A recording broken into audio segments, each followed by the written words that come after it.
Ada satu dialog yang sangat cerdas di Quran surat Al-Baqarah antara Nabi Musa dengan pengikutnya. Jadi saat itu Nabi Musa menginstruksikan supaya para pengikutnya itu iman kepada Allah, Tuhannya Musa. Dengan daya kritisnya, pengikutnya Musa tidak langsung mengatakan yes, kami mengimani Allah Tuhanmu Musa. Tidak. Di ayat itu ada dialog yang mengatakan kepada Musa, bagaimana aku bisa beriman pada Allah Tuhanmu Musa, kalau aku belum bisa melihat Allah Tuhanmu itu dengan jelas. Itu diabadikan di Quran surat Al-Baqarah. Ini daya kritis yang sangat luar biasa yang sudah dilupakan oleh kebanyakan umat. Jadi ketika dia disuruh mengimani Allah Tuhannya Musa, umatnya Musa mengatakan, bagaimana aku bisa iman sama Allah Tuhanmu Musa kalau aku belum melihatnya dengan jelas. Itu sebuah keinginan yang luar biasa dari pengikutnya Musa, dan keinginan itu kemudian dikabulkan oleh Allah. Dan di ayat itu dikatakan, "Tsumma ba'asnakum mim ba'di mautikum la'allakum tashkurun." Dan kemudian aku bangkitkan kesadaran kalian dan kalian menjadi hidup setelah kalian mati. Dan semoga kalian menjadi orang-orang yang tashkurun, orang-orang yang terbuka. Jadi syukur itu arti yang sebenarnya adalah terbuka. Syukur itu kebalikan dari kata kufur. Kufur itu artinya adalah tertutup. Jadi kufur itu bukan ingkar. Mencari orang yang mengingkari Allah sulit. Tetapi mencari orang yang tertutup penglihatannya kepada Allah banyak.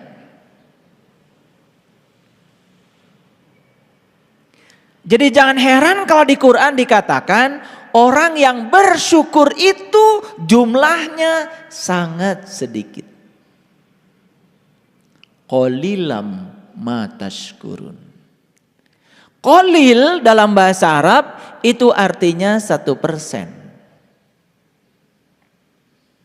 Sedangkan kasir dalam bahasa Arab artinya 99%. Jadi qalil itu cuma 1%. Sedangkan kasir 99%. Jadi kalau Quran mengatakan qalilam ma tashkurun, yang bersyukur itu cuma 1%, berarti yang terbuka. Yang terbuka. Yang sudah terbelah langit rohaninya sehingga dia bisa menyaksikan sejati dirinya. Itu sebetulnya cuman 1%. Jadi orang yang beriman sungguhan itu bisa jadi cuman 1%. Yang ngaku beriman tentu saja banyak. Saya tidak cerita orang yang mengaku beriman, tapi saya cerita orang yang beriman.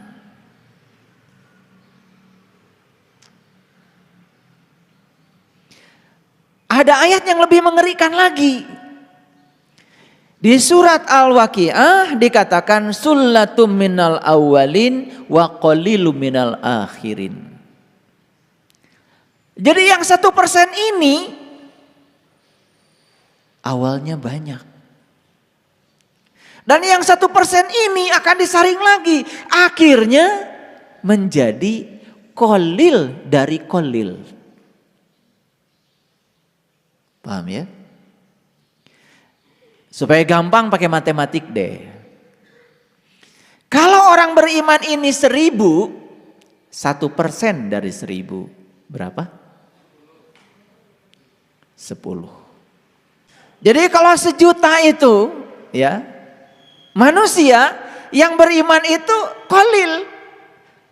Yang sungguhan loh, bukan yang ngaku. Yang ngaku mah banyak. Yang sungguhan Iman yang ilmu yakin, ainul yakin, hakul yakin, bahkan isbat al yakin. Iman yang sungguhan. Nah dari 1 juta deh. Atau dari semua penduduk bumi kalau begitu. Jadi kalau penduduk bumi sekarang 7 miliar. Coba hitung. 1% dari 7 miliar. Berapa?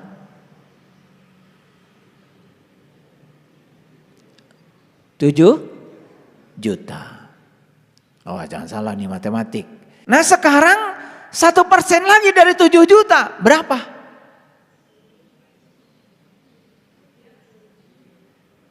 7.000. Sullatu minal awalin, awalnya banyak, wa qalilu minal akhirin. Jadi sesungguhnya nanti sisanya itu cuman 1% dari 1%. Ngerti ya? Matematika biasa, nggak usah pusing kayak gini. Nah, oleh karena itu para utusan Allah itu diutus ke semesta ini hanya untuk menyampaikan peringatan yang nyata. Contoh sederhana. Ciri orang yang beriman tentu saja orang yang sudah merasakan kehadiran Allah setiap saat. Bahkan tidak merasa terpisah walaupun 1 detik karena kesadarannya sudah mencapai kesadaran murni. Hati-hati nih.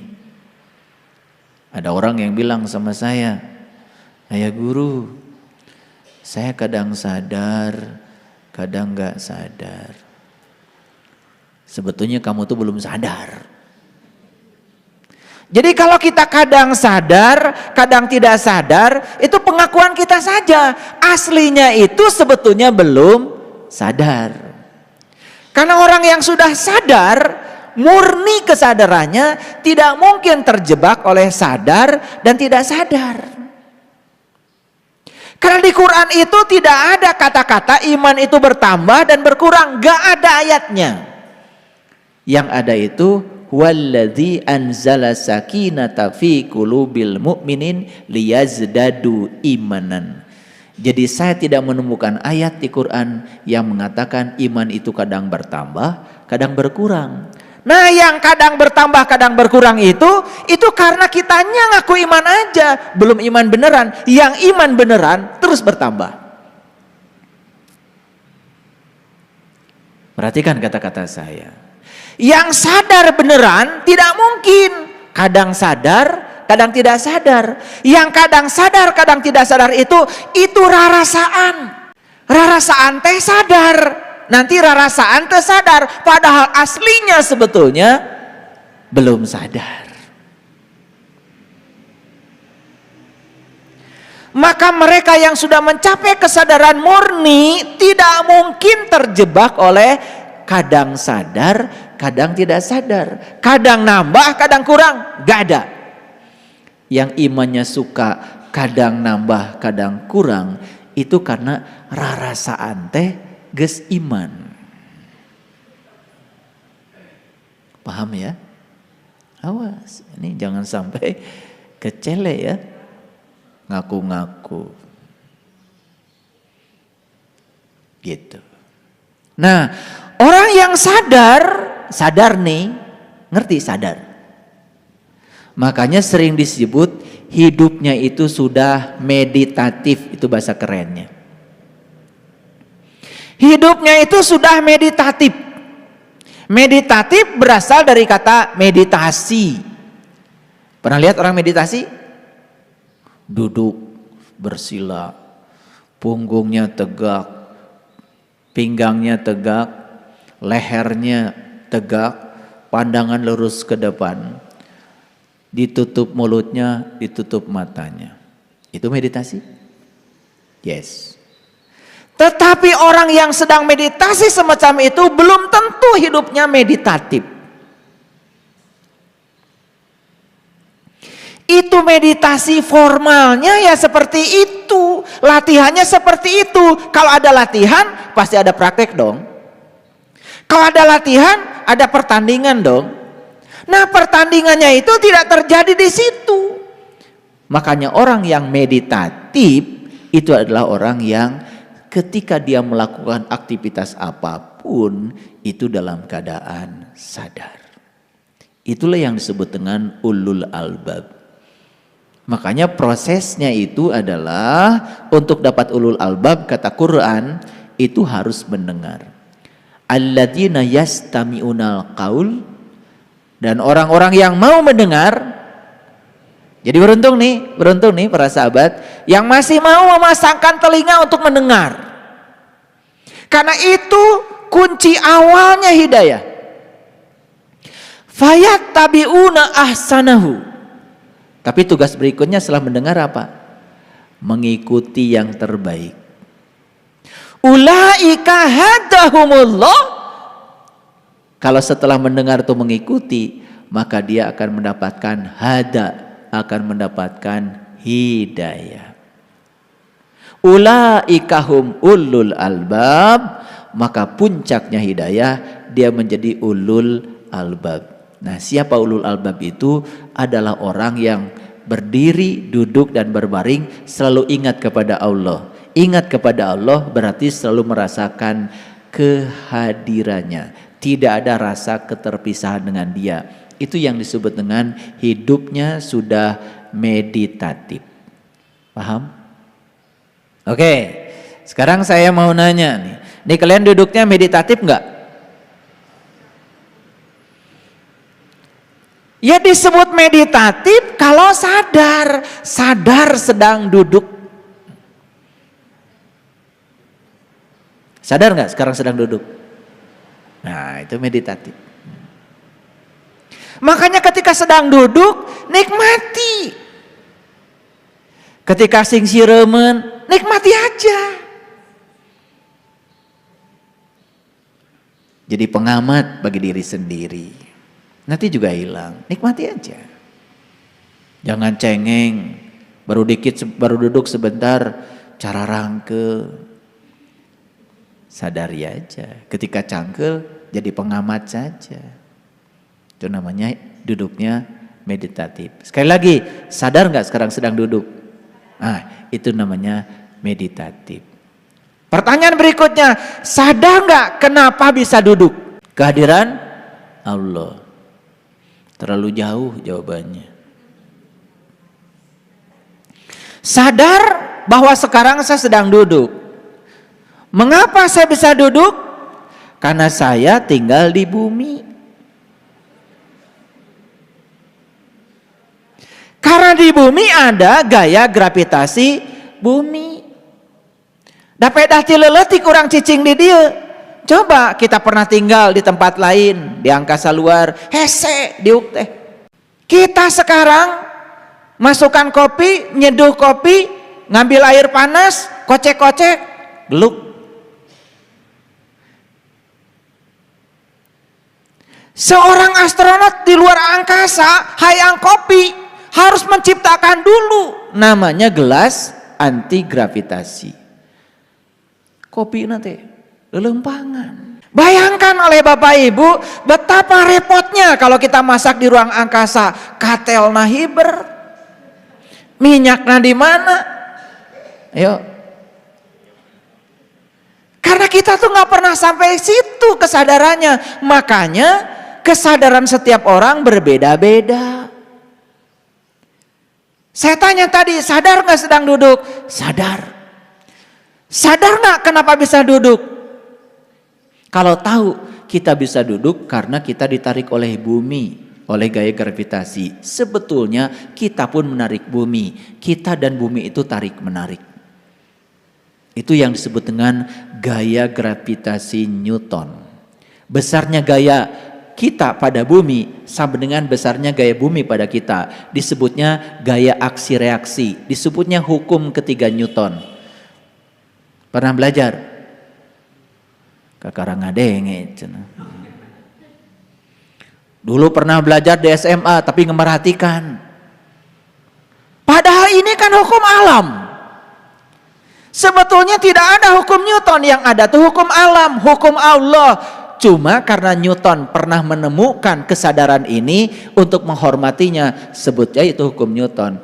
Newton udah mati, hukum itu tetap aja sekarang berlaku. Kan kalian bisa duduk. Tadi jawabannya sudah langsung karena kehadiran Allah. Bohong, belum sadar itu.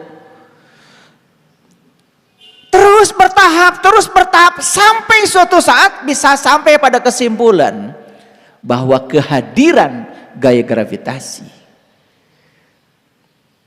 itu kehadirannya. Itu nanti berikutnya. Nah, kalau kesadaran sudah sampai situ, duduk saja menjadi meditatif. Nah, orang yang meditatif setiap langkahnya itu disadari. Bersyukur bisa melangkah, bersyukur punya kaki, bersyukur kakinya bisa dilangkahkan. Bersyukur masih ada daya dalam diri yang membuat kaki melangkah, disadari. Saya yakin kalau orang yang jalannya meditatif, mual titajong. Titajong itu karena terburu-buru. Titajong itu karena apa? Pikirannya sudah kemana padahal dia masih jalan. Jalannya tidak ternikmati, gak meditatif. Robil alaminnya Allah tuh terasa kalau meditatif.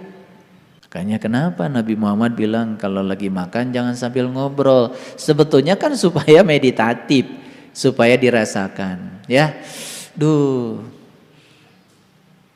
Berbagai macam bumbu diaduk-aduk di sini, di mulut kita, dikunyah sampai lembut, ya, berpadu dengan nasi dan sebagainya, timbul rasa sudah enak, udah lembut, ditelan. Ditelannya pun penuh dengan kesadaran, itu meditatif. Oke, apa pesan saya? Pesan saya satu. Cobalah sekarang belajar hidup yang meditatif, bukan sekedar meditasi. Udah jauh-jauh pergi ke gunung meditasi, tetapi hasilnya tidak membuat hidup kita meditatif, hilang semua kesadaran. Nah, kalau ini dijalani, percaya deh sama saya, sangat mudah kita terhubung dengan guru sejati kita yang di dalam.